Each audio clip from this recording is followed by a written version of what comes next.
Tapi di sini yang sedikit mengganggu mungkin adalah peraturan pelaksananya. Bagaimana harusnya lembaga manajemen kolektif itu lebih lebih apa ya?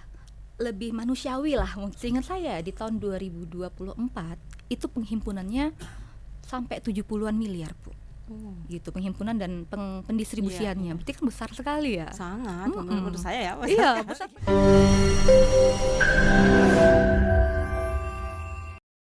Assalamualaikum warahmatullahi wabarakatuh. Jumpa lagi di Maklumat Podcast. Tentu saja di channel YouTube kesayangan kita, Maklumat ID, yang membedah fenomena kehidupan sehari-hari terkait sosial, budaya, pendidikan, ekonomi, kesehatan, olahraga, dan juga politik, yang kami kemas secara kritis namun solutif. Bersama saya Rista Erviana Giordano. Dan tema kita kali ini adalah Undang-Undang Hak Cipta, Lembaga Manajemen Kolektif Nasional atau LMKN, dan pro kontra pembayaran royalti, bersama narasumber kompeten kami, yakni Dr. Lydia Seri Muiz SH MKN MH. Dia adalah Kaprodi Hukum Universitas Muhammadiyah Sidoarjo atau UMSIDA. Assalamualaikum warahmatullahi wabarakatuh, Ibu dosen. Waalaikumsalam Ibu, salam kenal. Ya, terima kasih atas waktunya ya di tengah-tengah mengajar. Ya, ini pas libur ya. Iya, alhamdulillah. Pas libur ini ya. Tapi juga kan tetap masuk ya, tetap sibuk ya. Alhamdulillah Ibu. Terima kasih loh waktunya datang ke sini di tengah kesibukannya. Terima kasih kesempatannya. Ya, ini kan kita bicara mengenai Undang-Undang Hak Cipta ya. Ini apa sih yang melatar belakangi lahirnya undang-undang ini dan siapa aja yang dilindungi ini? Izin menjawab Ya, Ibu monggo, langsung aja. Ya. Jadi kalau kita bicara mengenai Undang-Undang Hak Cipta, tentu kita bicara mengenai perlindungan hak. Haknya itu apa? Hak ekonomi dan hak moral. Hak ekonomi mengenai apa? Mengenai hak dari si pencipta lagu, misalnya musik, buku, di ruang lingkup seni, di ruang lingkup ilmu pengetahuan, seperti itu. Nah, kalau kita tarik lagi nih Bu, tarik lagi kepada filosofisnya, itu teori dari Hegel. Ya, mengenai reward, yang mana seseorang itu sangat berusaha, bekerja keras mengimplementasikan idenya, mewujudkan idenya dalam bentuk suatu karya cipta. Misalnya kalau problematik sekarang kan lagu, film, buku, seperti itu Bu. Jadi yang dihargai sebetulnya dari hak cipta itu adalah kerja kerasnya. Berarti dalam hal ini pemberian perlindungan terhadap intelektualitasnya. Bagaimana usaha dia menemukan sesuatu, kemudian efek ekonomi dari itu semua. Tentu kan kita menciptakan sesuatu itu ada yang ingin dicari. Salah satunya mungkin itu tadi, keuntungan ekonomi melalui royalti kalau lagu, seperti itu Bu. Buku sebegitu. Ya, ini begitu pentingkah ini undang-undang hak cipta ini kan di tengah situasi awal gini ekonomi kayak seperti ini. Nanti kan ada restoran maupun dari kan restoran nggak semuanya besar nih, ada yang restoran yang UMKM ini kan pasti kan mengeluh kalau itu diterapkan seperti saat ini. Ini bagaimana tanggapannya ini? Nah, ini kan sebenarnya bukan serta-merta ada aturan ini. Kita lihat lagi lebih tinggi itu Undang-Undang Hak Cipta nomor 28 tahun 2014. Itu memang sudah mengamanatkan adanya royalti dan kemudian ada lembaganya yaitu Lembaga Manajemen Kolektif Nasional. Yang mana itu memang menaungi lembaga manajemen kolektif untuk menghimpun, mengelola, kemudian mendistribusikan royalti bagi penyanyi misalnya seperti itu Ibu. Pencipta, kemudian pemegang hak cipta, kemudian hak terkait seperti itu. Ya ini sebagai masyarakat awam ya kita kan juga nggak tahu kan, banyak juga yang nggak tahu nih ya. Itu kalau untuk pembayaran royalti ini dari hotel ke restoran, ini mungkin ke restoran yang UMKM istilahnya dalam tanda kutip. Ini apakah sama ini apa nilainya ini? Kalau kita lihat di aturan yang ada di peraturan pemerintah ya, yang ada itu disamakan. Kan sangat sayang sekali sebetulnya kalau kita lihat ini kan harusnya berjenjang ya Bu. Ini kan nggak kita adil lihat skala, iya. Walaupun sebenarnya ini kan kalau kita lihat itu kalau restoran gitu, pub, klub itu dia melihat meter persegi. Nah, tidak semua restoran-restoran besar itu pengunjungnya kan banyak. Kemudian dihitung dari kalau restoran itu jumlah kursi. Jumlah kursi kan tidak menentukan bahwa restoran itu ramai. Nah, kalau dilihat dari royalti sebenarnya ini kan hanya melihat pelaku usaha yang menggunakan lagunya kemudian menghimpun royalti. Padahal ini kan tidak hanya serta-merta begitu Ibu. Kalau kita lihat restoran-restoran terkenal, oke lah ya. Tapi kalau UMKM kan itu seharusnya lebih terinci lagi skala usahanya seperti apa. Misalnya kalau hotel, kalau sekarang itu kan hotel dari kamar berapa sampai kamar berapa itu royaltinya berbeda. Ada klasifikasi Ada gitu ya klasifikasinya. harusnya Kenapa ya. restoran juga tidak begitu, begitu. Kalau dari meter persegi, ada restoran seperti kita bilang tadi, restoran besar belum tentu rame. Kadang kan orang punya tanah Betul. besar dia. Apalagi sekarang ini kan efisiensi anggaran Iya, ya. anggaran. Jadi kan maksudnya memang banyak hal yang bisa kita diskusikan, Ibu. Banyak hal yang menjadi pertanyaan lah di implementasi undang-undang hak cipta itu mengenai royalti. Ini apa perlu ini undang-undang ini perlu di Kalau saya di amandemen lagi. Nah, undang-undang itu kan panglima hukum tertinggi Iya, ya, betul. tapi ini kok belum rinci ya. Kan Iya. ini nggak fair kalau memang Iya. apa itu antara hotel yang berbintang 5 Iya. sama yang 3 Iya. apa 4 ke bawah gitu kan, juga restorannya gitu. Itu bagaimana tuh Jadi, solusinya? kalau saya lihat dari undang-undang sendiri sebetulnya itu sudah tepat, Ibu. Karena memang kita bicara mengenai pencipta itu kan menciptakan sesuatu pasti ada tujuannya, dilindungi dan diakui haknya, kemudian mendapatkan kemanfaat ekonomi dari itu semua. Jadi berarti ada hak moralnya untuk diakui, hak ekonomi untuk mendapatkan keuntungan ekonomi dari situ. Ya reward itu ya. Reward tadi. Nah, tapi di sini yang sedikit mengganggu mungkin adalah peraturan pelaksananya. Bagaimana harusnya lembaga manajemen kolektif itu lebih apa ya? Lebih manusiawi lah mungkin kalau kita bilang ya, pengklasifikasian jenjang dari setiap penarikan royaltinya. Kemudian kalau kita lihat permennya, Ibu, permen mengenai royaltinya ya. Jadi sejujurnya saya ingin mengomentari pasal 15-nya. Kenapa? Kalau kita lihat kan undang-undang hak cipta itu sebenarnya dia ada sifatnya itu delik aduan, Ibu. Delik aduan berarti kan yang berkeberatan baru mempermasalahkan gitu. Tetapi di dalam peraturan pelaksana itu pasal 15 itu lembaga manajemen kolektif boleh menghimpun, mengelola yang mana penciptanya tidak ketahui siapa gitu. Logikanya kan kalau kita lembaga manajemen kolektif itu berbuat untuk dan atas nama, anggap gitu ya. Kita membantu pencipta lagu, penyanyi untuk mendapatkan haknya. Tetapi survive hidup. Tetapi kalau seandainya penyanyi kita tidak tahu siapa, apa hak kita untuk menghimpun itu tadi. Nah, kemudian di pasal tersebut juga menyatakan bahwa kalau itu tidak diketahui ya, jangka waktu 2 tahun kalau saya tidak salah ya. Itu kalau tidak diketahui maka itu akan menjadi dana cadangan lembaga manajemen kolektif. Nah, itu apa bedanya dengan pajak kan, Ibu? Sedangkan pajak itu kan berbeda dengan royalti. Jadi saya itu mempertanyakan sampai sekarang sebetulnya maksud dari pasal 15 itu ya, permen itu tuh apa yang tahun 2021 kalau nggak salah saya itu. Ini pasal pasti 15. ada pro kontra. Ini kontroversial ya. Kontroversial karena iya. itu saya lihat tuh ada pertentangan. Dia delik aduan pertama. Kalau delik aduan berarti siapa yang merasa dirugikan maka itu yang memperkarakan, misalnya seperti itu. Tapi kalau di dalam pasal 15 berarti lembaga manajemen kolektif boleh menghimpun yang mana tidak diketahui siapa penciptanya, siapa pemegang hak ciptanya, siapa pemegang hak terkaitnya. Itu kan kalau saya bilang tuh melangkahi dari apa yang seharusnya diatur di dalam undang-undang hak cipta. Jadi ini juga rawan ya. Rawan sekali itu, Ibu, rawan sekali itu juga ya. Iya. Jadi terus pengawasannya kayak apa gitu seperti itu ya? Ini kan di bawah pemerintah ya. Pemerintah karena dia melalui ada peraturan pelaksananya, ada peraturan menterinya, berarti kan mereka punya dasar hukum dan landasan hukum. Harusnya gitu kan. Harusnya. Uang ini masuk kemana ya? Kemana? Dana cadangan tapi untuk apa? Ditambah lagi sekarang banyak penyanyi setelah ada heboh yang kita bilang ya tadi ya, Ahmad Dhani, sebagai Cem Ariel, heboh seperti itu, makin banyak juga yang menyatakan ya silakan pakai lagu saya, nggak apa-apa, tidak saya tarik royalti, gratis. Gratis. Tapi bagaimana dengan pasal 15 tadi? Yang mana lembaga manajemen kolektif boleh menghimpun dan mengelola dana yang tidak diketahui. Berarti ini ada siapa penanya. jumping gini malah ya. Aneh ini ya peraturan Bu. ini kan. Bagaimana jika memang mereka tidak pernah mau menarik royalti dengan penyanyi-penyanyi tersebut tadi yang ya udah nggak apa-apa, silahkan pakai lagu saya untuk diputar.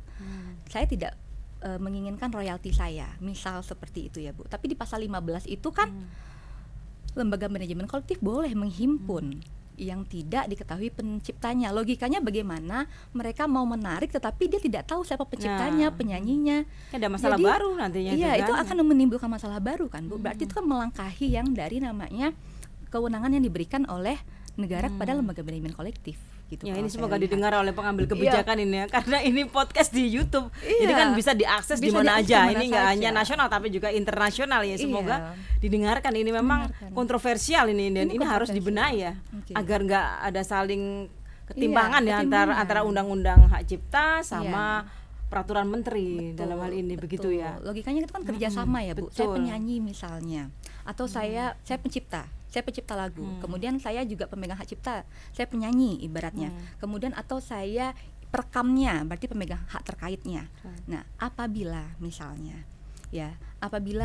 saya tidak ingin menarik royalti, kan harusnya tidak masalah. Iya, harusnya, Saya tidak ingin bekerja sama dengan lembaga manajemen kolektif manapun, kan tidak masalah kan, Iya. Bu. Gitu. Kan tergantung dia dari kan, ya. saya sebagai Iya, pencipta. Saya pencipta. ingin menarik royalti, maka tentu saya mempermudah kerja saya bekerja sama dengan lembaga manajemen kolektif melalui kontrak misalnya, kontrak perjanjian.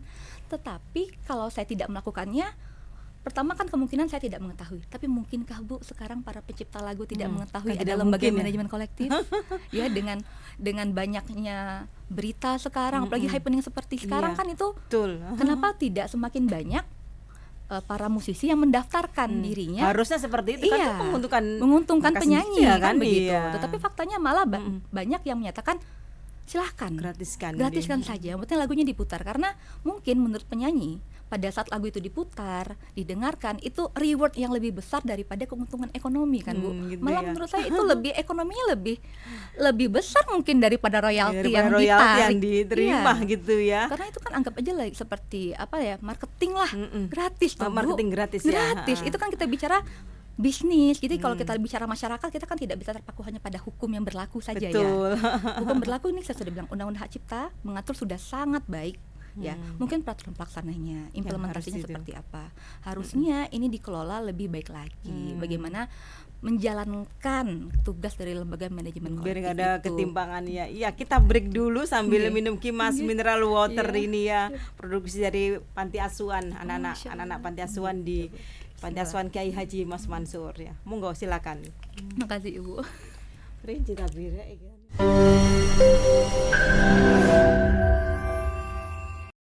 Ya, kita kembali lagi ya bersama narasumber kompeten kami yakni Dr. Lydia Seri Muiz ya. Ini pembicaraannya semakin seru ya. Semakin oke. Jadi kita tahu ya ternyata ada pertentangan nih antara Undang-Undang Hak Cipta sama peraturan pemerintah ini tadi ya, ini ya. Ternyata peraturan pemerintah Iya. nomor 56 tahun 2021 Ibu Ini ya. langsung di bawah Undang-Undang Hak Cipta. Bukan permen ya, ini Bukan malah permen. di atasnya Di ini ya. atasnya langsung. Pasal 15 tadi Oke. itu. Ya, ya. Ini kembali lagi ke musisi yang menggratiskan apa lagu-lagunya tadi, mungkin kalau malah mereka kena royalti, ada yang apa ini kafe-kafe atau restoran yang kecil-kecil itu nggak nayang, nggak menyetel atau istilahnya tuh yang nggak memutar lagu-lagu Iya. mereka, nanti mereka malah ini masyarakat nggak tahu kalau udah punya lagu Iya. baru atau punya lagu lama atau Betul, apa Ibu. kan, malah Betul. merugikan loh menurut saya itu kan. Merugikan, Bu. Jadi kalau kita lihat, kita sudut pandang sudut hukum bisnis Iya, dulu ya. iya. Kan hak cipta itu logikanya, kenapa sih orang berbondong-bondong menciptakan lagu? Berbondong-bondong mungkin menciptakan buku bagi dosen-dosen ya. Iya, Kemudian menciptakan film gitu. Tentu ada rasa ingin karyanya itu dikenal. Kan betul, begitu ya, betul, didengarkan. Jadi kalau kita bicara rasa puas, reward itu kan tidak cukup hanya ekonomi ya, Bu. Pada saat iya. orang mulai mengenal, orang mendengarkan, kayak ketemu mungkin Mbak, Ya, saya senang loh dengar lagunya. Itu kan Betul, happy-nya iya, berbeda dari manggung satu tempat ke tempat yang lain. Itu rewardnya pasti berbeda, Bu, begitu. Jadi kalau rasa saya sangat disayangkan Betul. kalau seandainya ada penghimpunan seperti ini, tetapi itu di luar dari keinginan dari si pencipta lagu pencipta tadi. lagu itu Sangat sendiri disayangkan. karena mereka Iya. ingin diapresiasi kan, Iya. lagunya pengen dikenal kan, cuman bayar royalti terus mereka nggak mampu, malah merugikan mereka sendiri loh. mereka sendiri, Kan Bu. itu benar ya kata Betul, dikatakan Bu. oleh ibu tadi ya, kalau ada marketing gratis Marketing gitu gratis, kan. Bu. Iya. Itu yang harus Betul. diperhatikan juga sebetulnya. Toh kita lihat kan lembaga manajemen kolektif itu dikelola oleh musisi-musisi. Betul. Nah, saya yakin mereka lebih memahami dan mengerti urgensinya royalti itu seperti apa. Tetapi kan begitu tadi ya Bu ya, kita tidak pernah tahu ya Betul. apa di balik semua iya, ini betul. kan begitu ya. Iya. Buktinya kan musim-musim malah menggratiskan, ya, nggak malah mereka harusnya kan daftar ya rame-rame karena ini menguntungkan mereka dalam tanda kutip kan.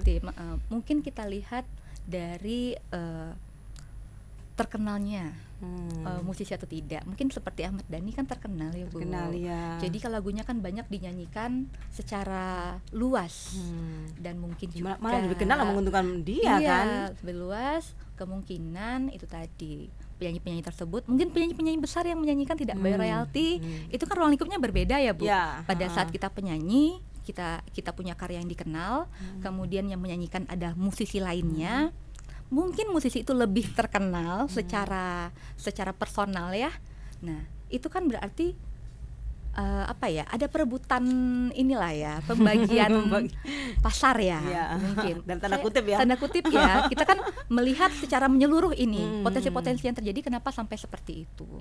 Nah, mungkin Ahmad Dhani itu melihatnya dari sisi itu. Saya punya lagu terkenal, kenapa kok nggak bayar royalti? Mungkin begitu. Untuk musisi yang sama-sama terkenal, bukan yang perintis. Bukan mungkin ya, kita tidak tahu. Tapi ya kemungkinan mungkin seperti itu. Ya, ini kalau muncul karena LMKN ya, Lembaga Manajemen Kolektif Nasional. Ini apakah keberadaan LMKN ini perintah langsung dari Undang-Undang Hak Cipta ya? Ada Ibu, di Undang-Undang Hak Cipta pasal 90 kalau tidak salah saya. Jadi pasal 87, 88, 89, 90 itu bicara mengenai hak ekonomi, dia mengenai masalah royalti juga di situ. Langsung itu Bu dari fungsinya untuk apa ini? Jadi sebenarnya kan itu reward lagi tadi Bu yang saya bilang, ada hak moral, ada hak ekonomi kan seperti itu ya. Jadi Lembaga Manajemen Kolektif Nasional ini memang dibentuk untuk itu tadi, memberikan hak ekonomi dari pencipta gitu. Jadi lebih tertata gitu loh Bu. Dan LMKM ini kan membawahi berbagai macam lembaga manajemen kolektif. Jadi tidak satu lembaga manajemen kolektif itu Ibu, ada beberapa dan itu di bawah naungan LMKN. Nah, seingat saya di tahun 2024 itu penghimpunannya sampai 70-an miliar Bu. Gitu penghimpunan dan pendistribusiannya. Berarti kan besar sekali ya. Sangat menurut saya ya. Iya, besar sekali itu kalau saya lihat. Itu semuanya ada di webnya LMKN, Lembaga Manajemen Kolektif Nasional. Itu kalau memang kalau musisinya nggak mau itu masuk ke dana cadangan. Nah, itu pasal 15 PP tadi. Dana cadangan di APBN ya? Nah, itu Bu, yang itu dana cadangan untuk dikelola oleh Lembaga Manajemen Lembaga Manajemen Nasional. Itu dikelolanya kayak apa? Pengawasannya kayak apa? Nah, kita nggak tahu juga. Nah, ini yang harusnya regulasinya nggak ada juga. Yang lebih detailkan lagi begitu. Itu tidak ada ya itu ya. Gimana Ibu? Pengawasannya kayak apa? Ada harusnya Ibu. Karena ada pertanggungjawabannya. Tapi kan kalau kita bilang dana cadangan, berarti kan penggunaannya kan harusnya jelas gitu. Tapi itulah Ibu ya, kalau saya melihat, saya lebih melihat ke regulasi, bagaimana implementasinya. Nah, itu saya masih belum ya Bu, karena bagaimanapun saya pendidik gitu. Iya, begitu saya lihatnya ya. dari tatanan aturan regulasi begitu. Jadi kalau implementasinya seperti apa, ya mungkin MKN lebih berhak untuk menjawab seperti gitu itu. Ya. Ada. Harusnya di PP-nya ada sih Bu. Harusnya gitu. ya. Harusnya ada. Jadi itu untuk apa ya? Detailnya ini apakah nanti ketika satu restoran itu kan memutar lagu-lagu dari musisi ini, nah itu dia membayar royaltinya kemana ya? Nah, langsung ke LMKN Bu. Jadi di daerah-daerah itu ada cabang. Jadi LMKN itu kalau kita buka webnya ya Bu ya, itu ada pilihannya Bu. Jadi kita bisa langsung tahu nominal berapa yang harus kita bayarkan, dan ada kontak personnya di situ. Gitu ya. Nah, bisa tahu juga penyanyi ini dinaungi LMKN yang mana gitu. Jadi kalau buka Lembaga Manajemen Kolektif Nasional itu kita bisa pilih kita punya apa, resto kah, pub kah, seperti itu. Luasnya berapa, kalau jumlah kursinya berapa, nanti ada hitungannya Bu, langsung sekian yang harus dibayar per tahun. Dia per tahun Bu, bayarnya minimal ada jumlah per tahun. kursi, luasnya berapa. Tapi kalau pembayarannya disamakan sama yang kecil sama yang raksasa itu ya. Ada restoran raksasa, ada restoran yang UMKM ini kan juga nggak fair juga ini ya. Mungkin itu yang harus lebih diperhatikan ya oleh LMKN. Jadi ada PR ini ya, PR ini PR besar gini. Iya. Ini sangat menarik sih sebetulnya untuk dibahas. Dan ini kalau terjadi perseteruan bagaimana ya? Kadang-kadang ada yang mengklaim ini aku loh yang ciptain ini aku loh yang menyanyikan lagu, maksudnya lagu ini aku nyanyikan terus lagu ini jadi terkenal. Kadang dinyanyikan oleh penyanyi asli nggak terkenal, tapi dinyanyikan oleh di cover kan banyak tuh Bu, kayak ya di aplikasi TikTok, Instagram, YouTube juga, itu kan banyak sekali ya Bu ya. Nah itu kan sebenarnya kalau dia bersifat komersil dia diwajibkan untuk bayar royalti Bu. Gitu. Jadi malah kalau menurut saya ya Bu ya, makin banyak yang nyanyi, makin dikenal, itu kan sangat menguntungkan pencipta. Harusnya kayak gitu, logikanya kayak gitu ya. Karena kan dia bisa narik royalti lebih banyak dari berbagai macam penyanyi tadi. Apalagi kalau sudah dipublikasikan di sosial media, di TikTok, di Instagram, di YouTube, itu kan kita tahu siapa penyanyinya kan Bu. Bersurat aja melalui LMKN, ya kan? Tolong dibayar royaltinya sekian, kan gitu. Lebih gampang malahan kalau menurut saya. Lebih simpel ya. Lebih simpel kan Bu, karena ada dokumentasinya seperti itu.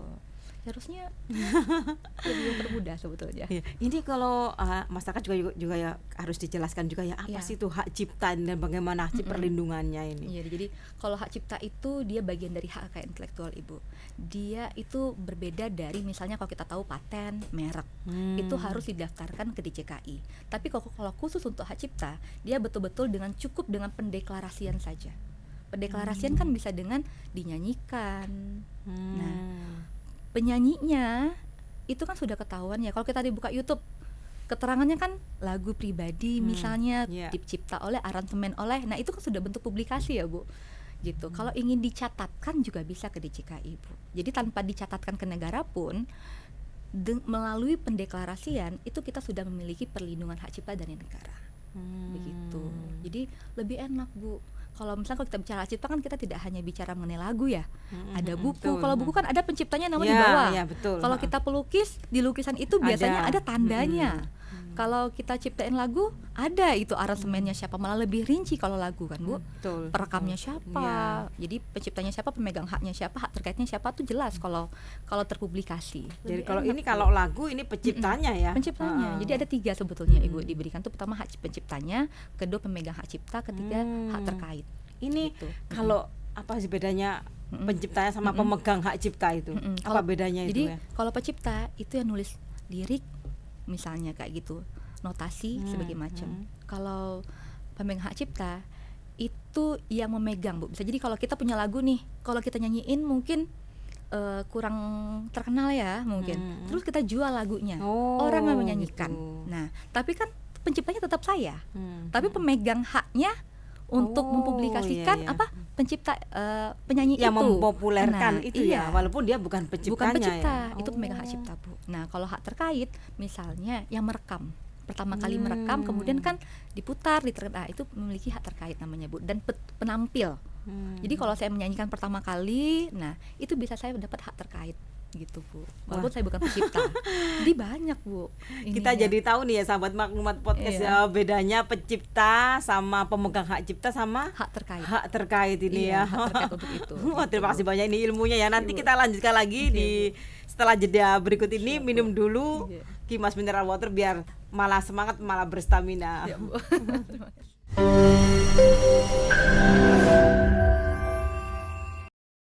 Ya kita lanjutkan lagi diskusi kita yang semakin hangat ini ya, Bu Lydia ini ya. Ini Bu Lydia ini kayaknya ini ahli banget ini ya, kok enak gitu penjelasannya gitu ya. Terima kasih. Ya, ini Bu Lydia menyambung dari yang tadi ini ya. Ini kan UMKM ataupun masyarakat yang memang ya istilahnya ini takut dipalak gitu, dibayar royalti walaupun mereka punya penghasilan yang sedikit, terus itu restorannya cuman sekedar warung gitu. Kalau mereka keberatan memang ada jalurnya. Ini kayak apa ini jalurnya ini? Jadi gini Bu, sebetulnya kan kalau kita bicara mengenai UMKM itu kesadaran diri dari pencipta lagu. Ya, dia harusnya melihat siapa yang layak untuk ditariki royalti, siapa yang enggak. Toh sebenarnya kalau kita lihat dari keterkenalannya lagu, malah warung-warung kecil itu yang lebih bekerja keras memperkenalkan lagu. Kalau di resto kan biasanya orang datang menikmati suasana, ngobrol gitu ya Bu. Kan kita itu kan juga mempengaruhi dan sebetulnya. Jumlahnya banyak loh warung-warung kecil itu warung-warung ya. kecil itu ya kita lewat deh Bu, sepanjang Sidoarjo ini aja ya. Itu warung-warung kecil itu kan ramai sekali dan diputar keras sekali suara musik itu. Kita lewat aja kedengeran. Nah, itu hal-hal seperti itu harusnya diperhatikan juga oleh lembaga manajemen kolektif gitu. Tidak hanya demi kepentingan royalti, karena memang kan mereka dapat persentasenya kan begitu ya. Tapi kan juga melihat juga dari berbagai macam sisi. Kita kan hidup itu bernegara ini tidak hanya bicara aturan itu sudah pasti, tapi juga tidak hanya melihat kepentingan dari yang berkepentingan seperti penyanyinya, yang pencipta, pemegang hak cipta dan hak terkait, tetapi juga kita melihat bagaimana masyarakat itu menikmati, karena kan hak cipta itu hiburan tuh Bu sebetulnya. Iya, betul. Iya, gimana berdiri di tengah, melindungi si pencipta, pemegang hak cipta, dan juga melindungi hak terkait, pemegang hak terkait, tetapi juga melindungi masyarakat. Ya, disitulah tak royalti di tengah-tengah. Nah, ada hal-hal yang mungkin di luar prediksi, itu tadi tempat-tempat kecil yang ternyata pengunjungnya banyak sebagai macam. Nah, itu mau dimaklumi saja kalau saya bilang. Itu kan regulasinya mungkin skalanya lebih diperkecil, ditariki, tapi tidak sebesar restoran dibikin berjenjang. Tapi kan regulasinya nggak ada ya, itu kan harus sama itu harusnya kan lebih didetailkan lagi. Lembaga manajemen kolektif kan harusnya lebih bijaksana dalam. Kalau mereka menempuh jalur hukum gimana ya? Nah, kalau keberatan ini loh Bu yang saya agak ini ya. Sebetulnya paling gampang menghindari itu nggak usah jalur hukum. Jalur hukum itu kita bisa gini, kalau memang ingin menempuh jalur hukum ada LKBH, Lembaga Bantuan Hukum ya, itu lebih gampang Ibu, karena Umsida ada loh Bu, LKBH Umsida. Gitu ya? Iya, masyarakat sekitar nih gitu. Tapi kalau saya sarankan mending tidak usah menempuh jalur hukum. Sebenarnya ada solusi melalui mediasi, diskusi seperti itu. Tapi kalau warung-warung kecil kan kasihan Bu. Iya, betul. Apa ya, ada beban moral kalau mendengar masalah hukum aja udah kayak takut, kan kasihan ya. Betul. Mending mereka kurang paham loh. Nah, iya. Kalau saya lihat ya pasti ada efek sampingnya. Misalnya tidak diputar lagi lagu itu, tapi kan sayang ya. Pada akhirnya dirugikan siapa? Pencipta sendiri. Gitu. Jadi harusnya berjenjang. Jadi kalau menempuh jalur hukum, buat apa rasa saya para UMKM itu menempuh jalur hukum, kasihan. Dan lembaga manajemen kolektif juga harusnya lebih mengetahui ini manfaatnya untuk pencipta sejauh apa sih harus ditempuh secara hukum. Kan juga tidak, waktunya kan cukup lama karena dia melalui proses persidangannya dan pengadilan niaga, butuh waktu, tenaga. Sorry ya, nggak worth it menurut saya kalau sampai menempuh jalur hukum Bu, karena kan ya seni itu untuk dinikmati, hak cipta itu kan produk hak cipta itu untuk dinikmati. Dan ini malah kalau saya lihat ini musisi-musisi yang jarang manggung nih yang ribut ini ya, justru malah yang sering manggung dan eksis ini malah nggak ribut. Iya. Nah, kalau itu kan biasanya karena persaingan antar musisi ya Bu ya, antar musisi ya. Pengen eksis, pengen ada ladang pasarnya. Iya, hak ekonomi tadi lah kalau kita bilang, hak ekonomi tadi. Ya nih Bu Lydia, bagaimana dengan ini ya, kan sejak itu kan diberlakukan, itu kan banyak resto juga yang mensiasati dengan mereka ada nggak memutar lagu-lagu dari musisi terkenal, tapi juga kicauan burung, suara alam. Ini gimana untuk dari segi hukumnya ini? Muter lagu luar kan seperti itu kan Bu, atau lagu nasional. Lagu nasional kan bagus ya. Tapi kalau lagu luar kan gimana? Jadi ada satu Bu, prinsip di HKI itu, dia namanya perlindungan teritorial. Jadi kalau teritori berarti kan wilayah ya. Kalau lagu-lagu Indonesia yang diputar berarti dia kan kena nih royalti musisi dalam. Tapi kalau lagu-lagu luar yang diputar kan di luar teritorinya. Jadi mungkin itu tadi disiasati dengan memutar lagu luar. Tapi kan sangat disayangkan kan Bu, kalau memutar lagu luar semakin terkenal, lagu kita makin ya kemunduran lah kalau saya bilang dari sisi seni kalau sampai itu terjadi.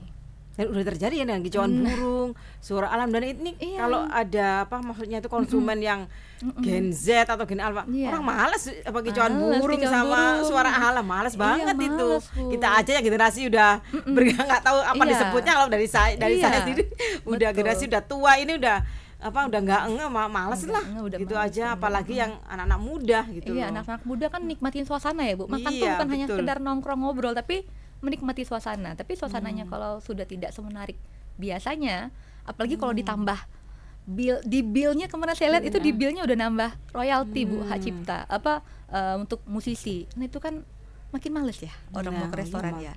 Saya pernah lihat saya kemarin itu Bu, dimasukkan tagihan royalti itu ke bill pelanggan begitu. Itu itu kan sangat disayangkan ya. Sangat banget. Dan nanti ujung-ujung nanti yang pelanggannya itu yang bayar udah kena Iya, pajak makan, pajak royalti. wah royalti Service, ini. fee ya kan ya. Kok semuanya dipajakin Itu sih ya?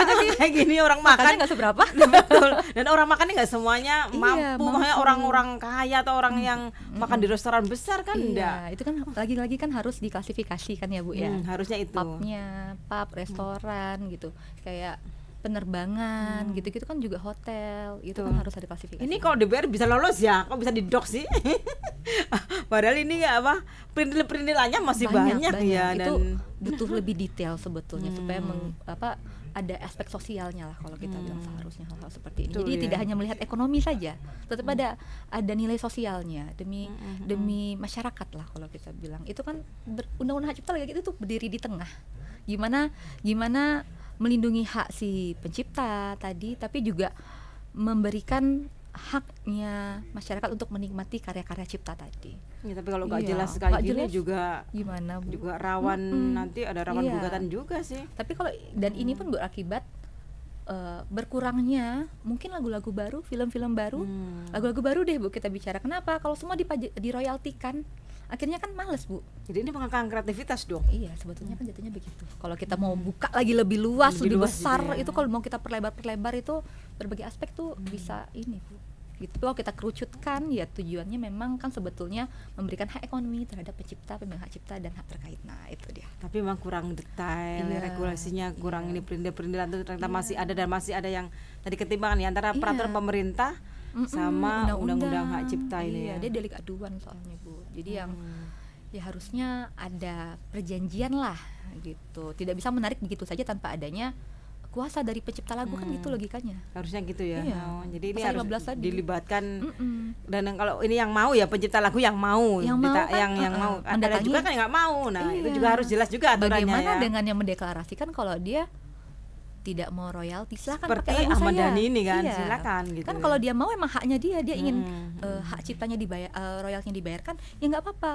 Ya tidak masalah, tidak melanggar hukum, ya betul juga karena kan dia punya hak ekonomi untuk mendapatkan royalti gitu. Tapi kalau bagi musisi yang tidak ingin royalti juga tidak apa-apa karena sifatnya kan private Bu sebetulnya. Iya. Personal itu. Jadi Apalagi ini kan delik aduan ya. Susah loh kalau orangnya nggak keberatan. Terus gimana? Nggak apa-apa kan Iya, orang nggak apa? apa-apa kan? Iya kan nggak apa-apa kan, nggak Iya, ada masalah nggak gitu loh. masalah. Nah kalau semuanya mayoritas nggak ada delik aduan kan, yang is no problem kan. Iya, itu namanya pemaksaan ya pasal 15 itu sebetulnya. Kan berarti ini kayak apa ya, undang-undang hak cipta ini kayak pasal karet dong nanti kalau itu Iya, mau peraturan diterapkan ya. pelaksananya, iya. Betul lah, kayak kita tanda Undang-undang- kutip pasal karet iya, kan bisa juga kayak undang-undangnya gitu. udah oke, peraturan pelaksananya nih yang harusnya diteliti, dilihat lagi lah mungkin implementasinya gimana. Kan pelaksana ya Bu ya. Peraturan pelaksana berarti kan bagaimana melaksanakan. Jadi itu harus dilihat lagi yang dibandingkan lagi dengan undang-undang yang di atasnya, undang-undang hak cipta supaya tidak menyalahi norma, aturan. Tujuannya kan baik sebetulnya, tapi jangan Betul, jangan itulah. Ya, begitulah Bu. Untuk dari harapannya dari sisi hukum ya, Iya. terhadap adanya ini undang-undang hak cipta, terus LMKN sendiri juga Iya, ini dari sisi hukum ini harapannya ini kedepannya apa sih kan dari Iya. segi pendidik ini ya, Pendidik, iya. gimana ini bisa Iya. disampaikan ya? Iya. Jadi kalau kita bicara hak cipta itu kan sebetulnya adanya undang-undang hak cipta itu memberikan hak, memberikan pengakuan. Kemudian yang mana pengakuan itu ada ekonomi, ada moral. Kalau dari sisi teori sebagai pendidik, harusnya ini bisa memberikan dampak baik terhadap pencipta maupun masyarakat. Kalau sampai saya sebagai pendidik melihatnya berpegang teguhlah pada undang-undang yang ada. Ya, peraturan pelaksananya tolong dilihat juga tuh undang-undangnya seperti apa. Jadi tidak ada pertentangan norma dan sebagainya macam. Kemudian UMKM itu kan harusnya kita bantu untuk maju. UMKM itu kan fondasi negara kita loh dari sisi Betul. ekonomi sebetulnya. Harus diperhatikan lah. Dan mereka survive loh. Iya, survive loh. Krisis ekonomi kayak apa, covid apa, mereka tetap paling bertahan. survive, iya. Mereka yang maksudnya mereka fondasi ekonominya kita. Jadi harusnya diberi perlindungan-perlindungan yang dirasa perlu. Kalau memang mereka survive dengan lagu-lagu yang lagu-lagu terbaru, lagu-lagu terkenal kan tidak apa-apa. ya bayarlah royalti sebesar yang mereka mampu. Mungkin kan persentasenya lagi itu tadi, mereka bisanya berapa, asas keadilan asas ini keadilan aja udah kita bicara sebutuhnya tuh loh gitu. Kalau mereka besar ya kita tarik royaltinya cukup besar mungkin. Jadi kan kita tetap dilihat jumlah pengunjungnya, persentase itu penting kok menurut saya Bu. Tergantung itu semua. Jadi harus balance gitu. Pada saat aturan itu berlaku, implementasinya pun tidak boleh merugikan satu dan lain pihak, penciptanya maupun masyarakat yang sebagai konsumen lah kalau kita bilang benar mengkonsumsi kan gitu. Betul, terima kasih banyak Bu Lydia atas tanggapannya, atas informasinya yang sangat bermanfaat sekali ya.